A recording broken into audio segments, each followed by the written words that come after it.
हम दोनों का मिलने का मतलब 1+1 2 नहीं, 1 और 1 11 होता है।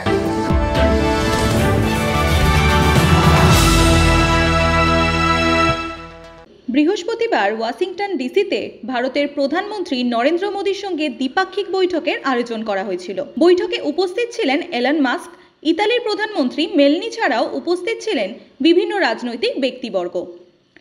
৪৭তম রাষ্ট্রপতি হয়ে পুনরায় আমেরিকার সিংহাসন দখল ডোনাল্ড ট্রাম্পের। বৈঠকে মোদীর সাথে সাক্ষাৎ করেই ট্রাম্প বললেন তিনি খুবই মিস করেছেন মোদীকে।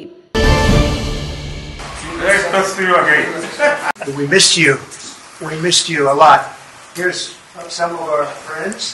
উন্নয়নমূলক বিষয় নিয়েই আলোচনা সারেন দুই রাষ্ট্রনেতা। বৈঠক শেষে যৌথভাবে সাংবাদিকদের সাথে বৈঠকও করেন তারা। एक्सेलेंसी, मैं सबसे पहले तो फिर एक बार आपको यहाँ पर देख करके और आपको यहाँ पर मिल करके बहुत प्रसन्नता हो रही है। मैं आपके भव्य विजय के लिए आपको बहुत बहुत बधाई देता हूं।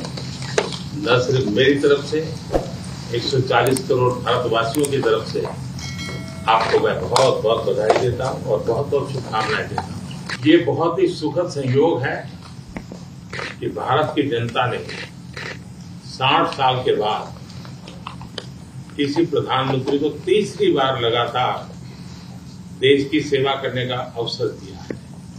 और मेरे लिए खुशी की बात है कि मुझे इस कार्यकाल में राष्ट्रपति ट्रंप के साथ फिर एक बार कार्य करने का अवसर मिला है। मैं कह सकता हूं कि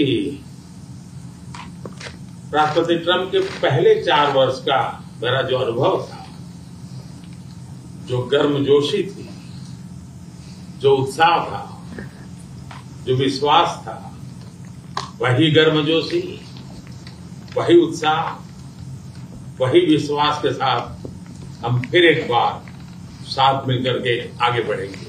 বৈঠকে দুই রাষ্ট্রনেতাই বলেন উন্নয়নের লক্ষ্যে আরও একাগ্রতা নিয়ে সম্মিলিতভাবে কাজ করবে দুই দেশ। ভারত ও আমেরিকার মধ্যে দ্বিপাক্ষিক সম্পর্ক আরও জোরদার করার বার্তা দিয়েছে দুই দেশই। মোদী বললেন দুই দেশের মধ্যে প্রায় $500 মিলিয়ন পৌঁছবে বাণিজ্যিক লেনদেন। 2030-এর মধ্যে বাণিজ্যিক সম্পর্ক আরও জোরদার করবে দুই দেশ। এছাড়াও প্রযুক্তি, উন্নয়ন, মহাকাশ গবেষণা এবং বিশেষত বাংলাদেশের পরিস্থিতি, সন্ত্রাসবাদ নিয়েও জোরদার আলোচনা চলেছে দুই পক্ষের মধ্যে। अमेरिका विश्व का सबसे पुराना लोकतंत्र, भारत विशाल लोकतंत्र, और इसलिए हम दोनों का मिलने का मतलब 1+1 2 नहीं, 1 और 1 11 होता है। और ये 11 की शक्ति, वो ताकत विश्व के कल्याण के भी काम आएगी। मैं राष्ट्रपति ट्रंप का, मेरे एक अच्छे मित्र का हृदय से आभार व्यक्त करता हूं कि हम फिर से एक बार प्रगति की राह पर नई ऊंचाइयों को छूने के लिए चल पड़ेंगे। Thank you.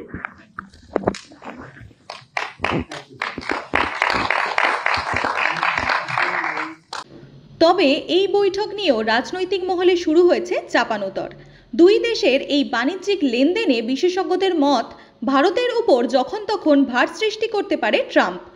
ভারত বেশি শুল্ক নিলে বেশি শুল্ক নেবে আমেরিকাও, শুল্ক খাতে অনড় আমেরিকা। ফলে দর কষাকষি কিন্তু বহাল একইভাবে, এবং নিজেদের সর্বার্থ বাঁচিয়ে এখন লাভবান হওয়াই বড় চ্যালেঞ্জ ভারতের কাছে। বাহ্যিক দিক থেকে যতই আমেরিকা ও ভারতের সম্পর্ক ভালো মনে হোক না কেন, আসলে কিন্তু মোদীকে দাবাচ্ছে ট্রাম্প।